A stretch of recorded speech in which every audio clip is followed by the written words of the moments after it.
마태복음 1장 18절부터 23절까지입니다. 서서면 같이 한번 한 목소리로 합독을 하겠습니다. 18절서부터 읽습니다. 영상으로 예배를 드리신 분들은 스크린을 참고해 주시기 바랍니다. 읽습니다. 시작. 예수 그리스도의 나심은 이러하니라. 그 모친 마리아가 요셉과 정혼하고 동거하기 전에 성령으로 잉태된 것이 나타났더니 그 남편 요셉은 의로운 사람이라 저를 드러내지 아니하고 가만히 끊고자 하여 이 일을 생각할 때에 주의 사자가 현몽하여 가로되 다윗의 자손 요셉아 내 아내 마리아 데려오기를 무서워 말라. 저에게 잉태된 자는 성령으로 된 것이라. 아들을 낳으리니 이름을 예수라 하라. 이는 그가 자기 백성을 저희 죄에서 구원할 자이심이라 하니라. 이 모든 일에 된 것은 주께서 선지자로 하신 말씀을 이루려 하심이니 가라사대 보라 처녀가 잉태하여 아들을 낳을 것이요 그 이름을 임마누엘이라 하리라 하셨으니 이를 번역한즉 하나님이 우리와 함께 계시다 함이라. 아멘. 옆 사람과 같이 한번 인사하겠습니다. 만나 뵙게 돼서 반갑습니다 하고 인사합니다. 자, 옆에 분을 보시고 성탄의 기쁨이 귀한 가정에 충만하시기 바랍니다 라고 인사합니다. 아멘. 교회 역사에서 반드시 지켜야 할 절기가 있습니다. 우린 그걸 세 가지라고 말하는데 그 첫 번째가 성탄절이고요. 그 다음이 부활절, 그리고 마지막이 성령 강림절입니다. 이 세 가지 절기에서 아주 중요한 공통점이 있는데 모두 인간의 구원과 관련되어 있습니다. 성탄절도 인류를 구원하시기 위해서 인간의 몸을 입고 이 땅에 내오신 예수 그리스도 초림에 대해서 말씀을 하고 있어요. 오늘 성경을 보면 예수 그리스도의 탄생은 이러하다. 중요한 내용을 설명하고 있는데 예수의 모친 마리아가 정혼한 상태였다. 그 대상은 요셉이라고 하죠. 강조하는 내용이 있는데 동거하기 전에 이렇게 되어 있어요. 그 말은 무슨 말인가 하면 부부로서의 서로에게 관계하기 이전에 그런 말이에요. 그 다음 하반절을 보면 성령으로 잉태된 것이 나타났더니 그랬어요. 그 말은 마리아도 알게 되었고 요셉도 알게 되었다 그 말이죠.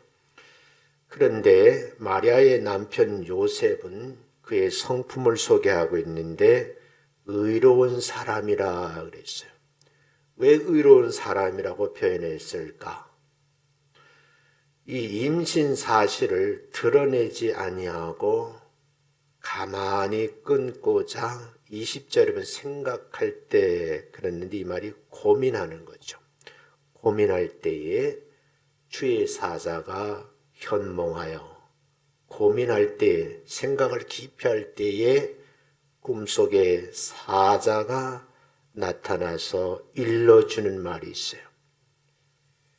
주의 사자가 하는 말이 강조하는 건데 그냥 요셉이라고 부르지 아니하고 다윗의 자손 요셉아 라고 부르면서 내 아내 마리아를 데려오는데 무서워할 이유가 없다.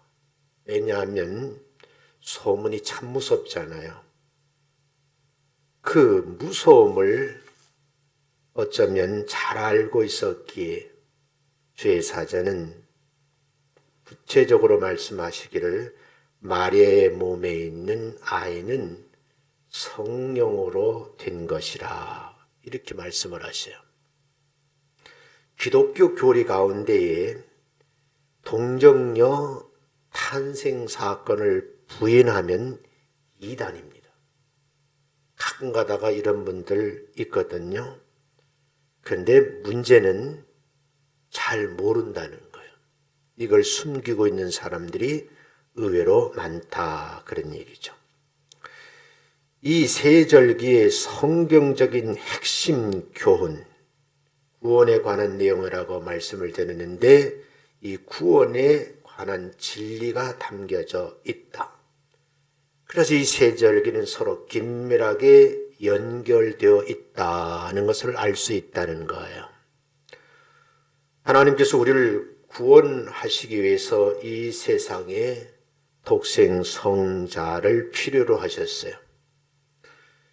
인간의 몸을 입고 이 땅에 오신 예수님, 우린 그분이 이 땅에 오신 날을 성탄이라 하고 절기로 지킵니다.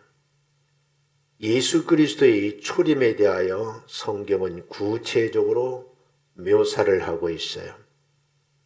예수 그리스도가 어떤 분이신지, 그의 오심은 어떤 의미가 있는지 여러분과 제가 한번 더듬어 볼 필요가 있다. 그 내용에 대해서 오늘 좀 말씀을 드리려고 합니다. 우리에게 주시는 이 본문 말씀 마태복음이죠. 이 마태복음은 예수님이 이 땅에 오신 이전과 이후를 구분을 하잖아요. 그래서 AD 65년에서 70년 그 사이에 기록됐을 것이다 라고 학자는 추측을 하는 거죠. 다시 말씀드리면 시대적으로 구분하면 마태복음이 기록되어서 남게 된 시기를 65년에 70년경이라 그러는데 여기서 기준점이 있는데 예수를 이 땅에 오시니 탄생하신 날을 기준으로 해서 주전, 주후로 구분을 합니다. 어쩌면 예수님이 태어나서서 공생의 사역을 마치고 부활을 승천하셨죠. 그리고 많은 시간이 흐른 거예요. 그 흐름 속에서 많은 사람들이 당시에는 예수님의 행적을 기록으로 남길 필요성을 느끼지를 못했어요. 왜냐하면 조금만 기다리면 예수님께서 재림하실 것이라고 생각했을런지도 모릅니다. 당시 사람들의 생각처럼 예수님이 빨리 재림하시지 않으신 것은 어쩌면 본서를 기록하게 된 배경인지도 모릅니다. 또 하나는 초림하신 예수님에 대한 많은 정보를 가지고 있었던 당시대의 인물들이 세월의 흐름 속에서 한 사람 한 사람씩 천수를 누리다가 주변을 떠나게 되는 원인도 마태복음이 기록되긴 그 원인 중에 하나가 아니었을까 하고 추측해보죠. 예수님을 직접 목격하고 은혜를 받고 사모했던 많은 사람들이 주변에서 사라져버리면서 다음 세대 사람들에게 예수님을 알릴 방법이 뭐가 있었을까 하는 생각에 고민이 있지 않을까 그런 생각해요. 이런 과정을 거치면서 성령의 도우심을 받아서 사복음서가 집대성되게 되지요. 그런데 이 사복음서 중에서 마태복음은 이 복음을 듣는 대상이 유대인들이에요. 그래서 마태복음에서는 자세히 이걸 내용을 분석해 보면 의외로 사복음서 중에서 구약 성경인 말씀이 많이 인용되고 있어요. 그 이유를 학자들은 다양하게 소개를 하고 있는데 마태가 유대인들을 염두에 두고 기록을 남겼기 때문이다 하는 이야기도 있습니다. 어떤 유대인이 만약에 이 기록된 마태복음서를 읽는다고 가정을 해봤을 때 그 첫 문장부터 감동을 받지 않았을까 그런 생각을 해요. 이 마태복음 1장 시작해 보면 예수님의 족보가 나오거든요. 아브라함과 다윗의 자손 예수 그리스도의 세계라라고 소개를 해요. 이 기록된 말씀의 첫 문장을 읽은 유대인들은 이 말씀을 읽으면서 감동이 밀려오죠. 가슴이 뛰는 겁니다. 지금 우리가 마태복음 1장 1절을 읽는 느낌과는 전혀 다른 차원이 있을지도 모릅니다. 아마 마태복음을 처음 대하는 유대인들은 이 벅찬 감동으로 한 절 한 절 읽어 내려갔을 것으로 추측이 가능해요. 아브라함, 이삭, 야곱. 적어도 이 세 사람은 늘 꿈속에서도 그리던 자신들의 신앙의 선조들의 이름이잖아요. 그 이름이 기록되어 있는 거죠. 아브라함의 하나님이요, 이삭의 하나님이요, 야곱의 하나님이라는 음성을 상상하면서 이 마태복음서를 유대인들이 읽어 내려갔을 때 진한 감동이 밀려오지 않았을까 하는 생각을 하는 거예요. 계속 읽어가다 보니까 다윗과 솔로몬의 이름이 등장해요. 그렇지. 우리 이스라엘의 역사, 찬란했던 영광이 떠오르죠. 계속 읽어가 보면 자기들의 선조들이 바벨론으로 끌려갔다는 거예요. 그 내용을 읽으면서 민족의 아픔을 생각하면서 안타까움으로 눈물도 흘렸을 겁니다. 그러다가 나라가 바벨론에 망했음에도 불구하고 마지막 아주 중요한 핵심적이 뭐냐면 다윗의 혈통이 계속되고 있다는 이 족보를 읽으면서 그들은 함성을 질렀을 겁니다. 하나님은 우리를 위해서 다윗의 후손을 예비해 주셨구나 하는 생각을 하면서 조상들의 이름을 또박또박 읽어 내려가는 거죠. 아비웃, 엘리야김, 아소로, 사독, 아킴 등의 이름을 더듬어 읽어 내려갔을 겁니다. 그러다가 1장 16절을 보면 이렇게 소개를 하고 있어요. 그 많은 이름들 가운데 야곱은 그랬어요.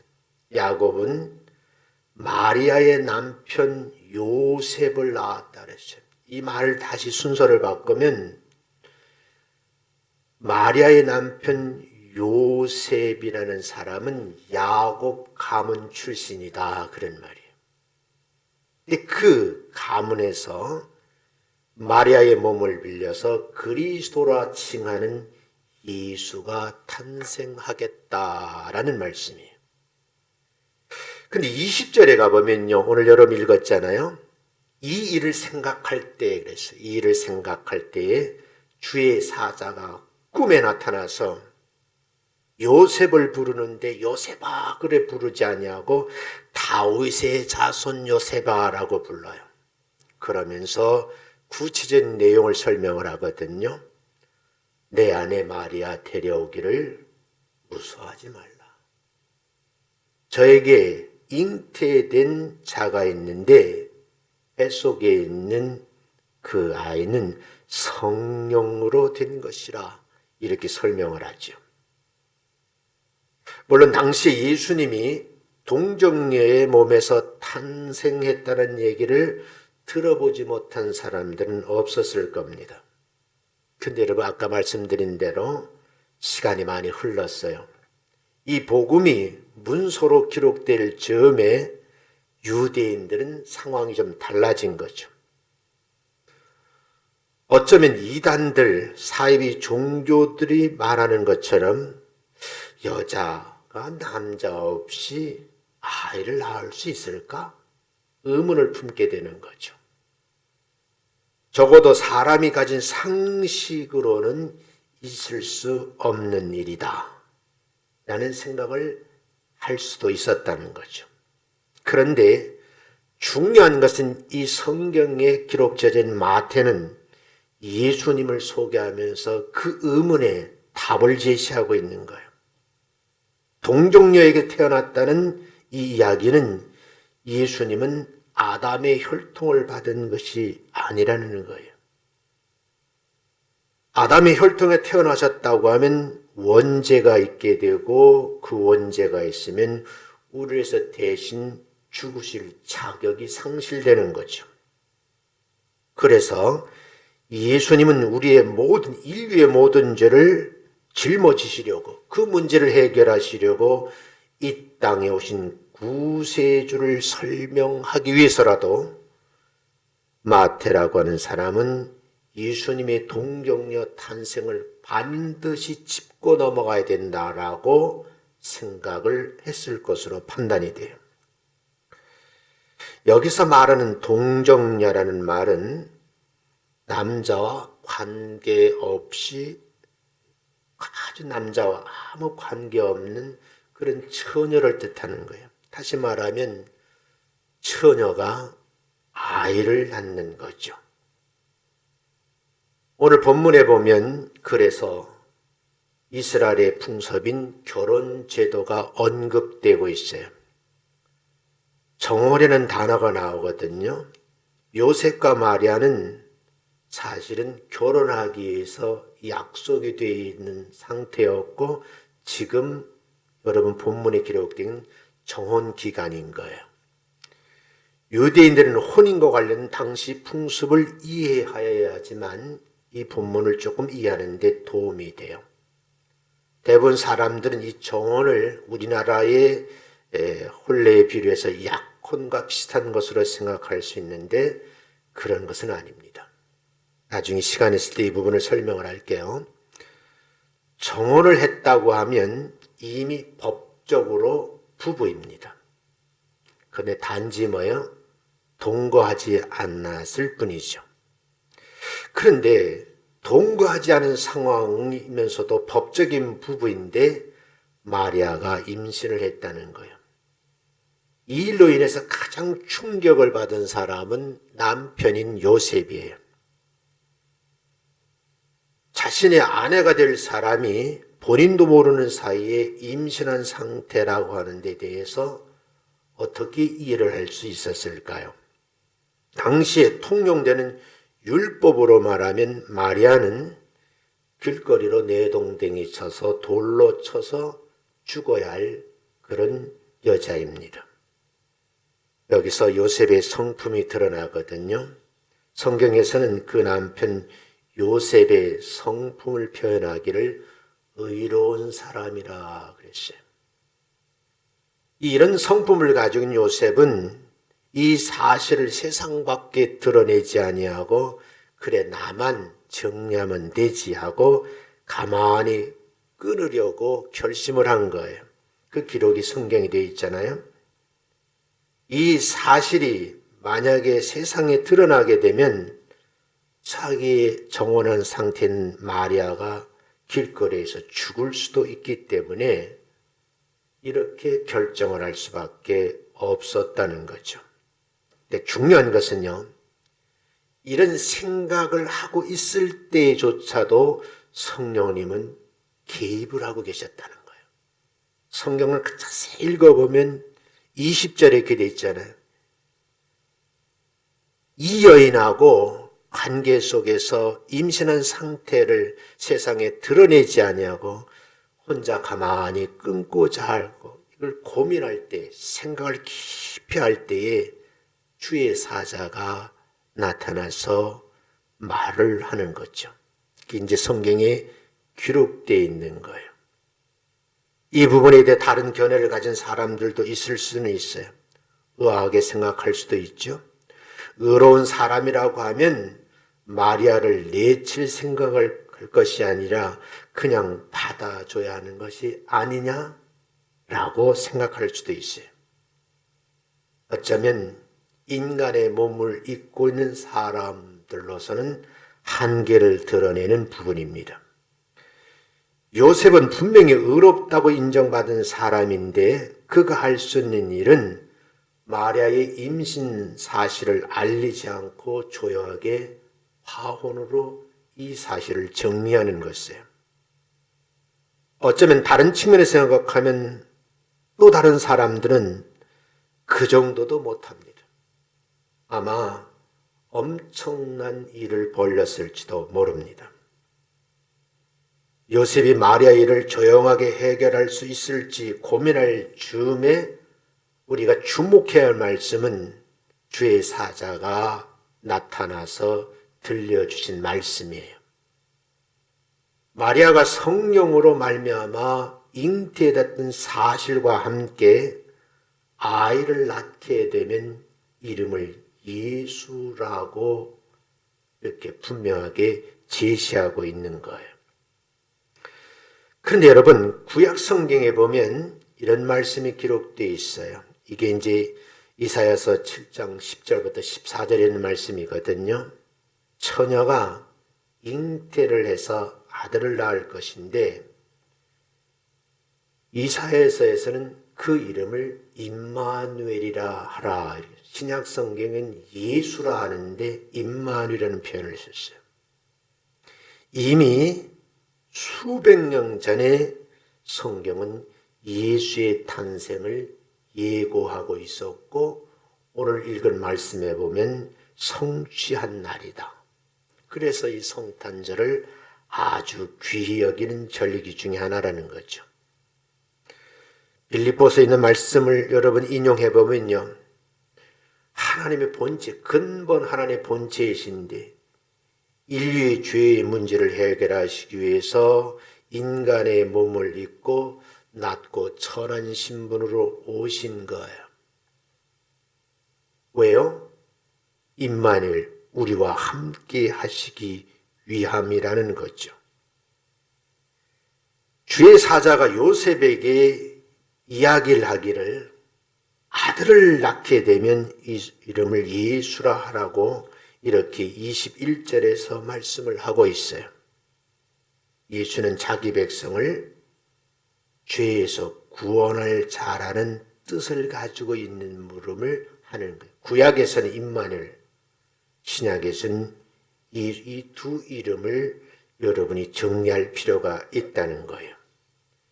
왜 하나님은 우리와 함께 하시는데 우리에게 고통이 있고 고난이 있느냐 하면 우리가 죄에서 구원받기 위함이라는 거죠. 우리는 여기서 바로 알고 갈 말씀의 내용이 있어요. 그건 뭐냐 하면 하나님의 관심이 뭐냐는 거예요. 이 성탄의 기쁨, 하나님께서 이 땅에 아기 예수를 보내셨는데 관심이 무엇일까 하는 거예요. 여러분, 하나님의 관심은 우리가 행복하게 살고 있는 것이 초점이 아니고 거룩함에 있다는 사실을 잊으시면 안 돼요. 제가 어제도 뉴스를 계속 보면서 사실은 교회에서는 조용한데 왜 세상 사람들은 저렇게 호들갑을 떨지 그래요. 길거리에 가는 사람들이 그 추운 길거리를 오고 가면서 예수의 탄생과는 관계없이 자기 인생의 엔조이를 위해서 행복을 추구하는 그런 많은 무리들이 오고 가는 모습이 여러분 화면에 지나가더라고요. 우리는 하나님을 위해서 우리 행복을 포기해야 된다 그런 뜻은 아니에요. 우리의 궁극적인 복과 유익은 우리가 생각하는 행복에 있는 것이 아니라 하나님께서 원하시는 거룩함에 있다는 것을 잊으시면 안 된다는 거예요. 행복론에 대해 조금 설명을 해볼게요. 아리스토텔레스는요, 인간의 목적은 행복함에 있다라고 설파를 했어요. 모든 사람들이 자기 행복을 위해 살아간다는 거죠. 자기 행복을 위해서 살아가는 것이 뭐가 문제냐고 말할 수 있어요. 마치 우리나라 헌법에도 보면 행복 추구권은 국민의 기본권이다라고 법조문이 기록이 되어 있어요. 그런데 문제는 자기가 생각하는 행복이 자기의 궁극적인 복은 아니라는 거예요. 사람은 자기 자신에게 무엇이 복인지를 잘 모르는 거고, 심지어 예수를 믿는 사람들조차도 그저 내가 행복하게 사는 것이 복인 줄 알고 있는 사람들도 있다, 그 말이죠. 예를 들면 이런 거예요. 애들이 사탕 하나를 받아들면 너무너무 좋아해요. 숙제를 하지 않으면서도 선생님이 검사하지 않으면 너무너무 좋아하는 거죠. 사실은 아이를 달래기 위해서 그저 사탕 하나 주었는데 울음은 그치지만 아이의 치아가 망가진다는 걸 생각하지 못하는 그런 어른의 행위가 아닐까요? 내가 숙제를 해가면 그걸 꼬박꼬박 체크해주고 틀린 것을 점검해주고 가져야 온전한 지식이 뭔지 또박또박 가르친 선생님의 의도는 생각하지 못하고 검사하지 않으니까 너무너무 좋다고 기뻐하는 모습이 그게 온전한가라는 거예요. 하나님께서 우리에게 주시기를 기뻐하시는 복은 우리가 생각하는 그런 낮은 수준의 복이 아니라는 거죠. 하나님 우리에게 높은 수준의 복을 말씀하시는데 그게 뭘까요? 영생복락, 생명을 말하는 겁니다. 프란시스 세퍼라는 미국 신학자가 신학생을 대상으로 해서 사경회를 인도했어요. 그가 말씀을 전하면서 학생들에게 질문을 했어요. 여러분은 신학교에 들어오셨는데 당신이 세상을 살아가는 목적이 무엇입니까? 만일 행복을 위해 살아간다면 여러분은 불신자와 다르면 똑같은 사람입니다 하고 질타를 했습니다. 왜 신학교 교수가 신학을 공부하는 재학생들을 앉혀놓고 이런 말을 했을까? 우리는 행복을 위해서 살아가는 것이 아니라 적어도 예수의 탄생을 기뻐하는 사람이라고 하면 거룩함을 위해서 존재한다는 사실을 인식하고 있어야 된다는 거죠. 정리를 하면 우리의 궁극적인 누리고자 하는 복은 행복에 있는 것이 아니고 거룩함에 있다, 그 말이죠. 이 일을 위해서 예수님께서 친히 이 땅에 인간의 몸을 입고 내리셔 오셨고 그래서 그 이름을 예수라고 칭하셨고 구약에서는 임마누엘이라고 말씀을 하셨어요. 하나님께서 우리와 함께 하시는 한 우리 인생은 거룩하게 될 수밖에 없다, 그 말이죠. 성탄절이니까 설교를 오래 하면 힘들어 하잖아요. 그러니까 여러분 본문을 다시 보자고요. 18절에 보면 분명히 말씀을 하셔요. 예수 그리스도의 탄생은 이러한 과정을 거쳤습니다.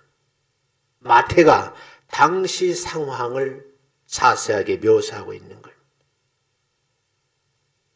예수의 모친 마리아라는 여인이 있었는데 이 마리아는 요셉과 정혼한 상태고 아직까지 남편을 받아들이지 않은 상태였었는데 그 상태에 있을 때 성령님으로 잉태된 것이 몸의 현상으로 나타났습니다 하는 거예요. 이 사실을 알게 된 그 남편 요셉에 다시 언급을 하면서 이 사실을 드러내지 아니하고 가만히 끊고자 했다. 중요한 것은 20절이라 그랬잖아요. 이 일을 생각할 때 얼마나 고민이 됐겠어요. 깊은 고민의 늪에 빠져 있을 때 주의 사자가 나타났습니다. 현몽했다. 그 말은 꿈에 나타났다는 말이에요. 그러면서 요셉을 부르는 거예요. 다윗의 아들 요셉아, 내 아내 데려오기를 무서워하지 말라. 다른 말은 두려워하지 말라는 거예요. 왜냐하면 이 여인을 데려왔을 때 이 사실이 드러나면 자기의 아내가 뭐예요? 세상 사람들이 보는 앞에서 돌로 맞아 죽는 광경을 볼 수밖에 없잖아요.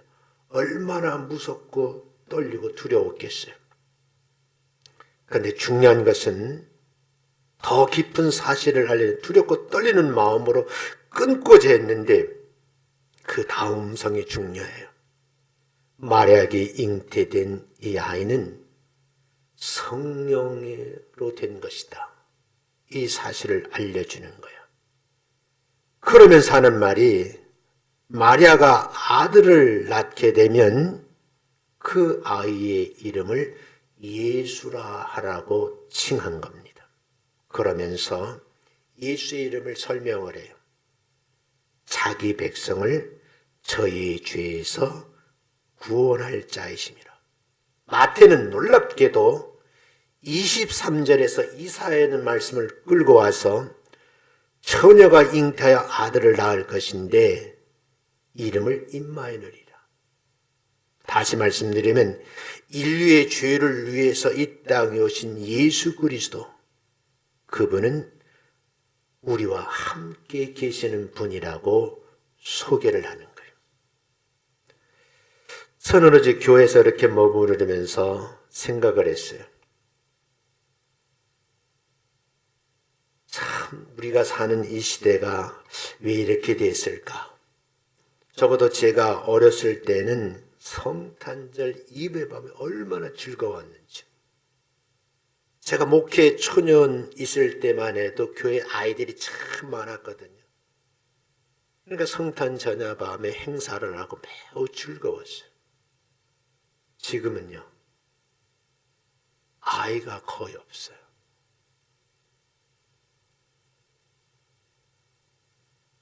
이 부분에 대해서 다큐멘터리로 방송을 하더라고요. 일본을 예를 들더라고요. 이게 어떻게 될까 하고 고민을 하는 거예요. 저도 이 문제에 대해서 깊은 고민을 하고 있거든요. 성탄절이 다가왔을 때 아이들의 울음소리가 가득한 교회 모습을 다시 한번 그려보는 것인데, 이걸 국가 지도자들이, 교회 지도자들이 고민해야 되지 않을까. 장수시대라고 그러는데 이 목사의 노년, 만약에 30년을 더 산다고 하면 아이 울음소리를 듣지 못하는 그런 적막한 세상을 30년을 지나야 되지 않을까. 미래 한국교회 다음 세대는 어떻게 된단 말일까? 고민의 늪에 빠지는 거예요. 20절 말씀처럼 이런 일들을 가져 깊은 고뇌에 빠졌을 때 제 생각은 하나님 말씀해 주세요.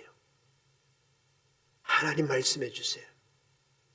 이 문제를 해결할 방법이 뭐가 있는지 하나님 말씀해 주세요.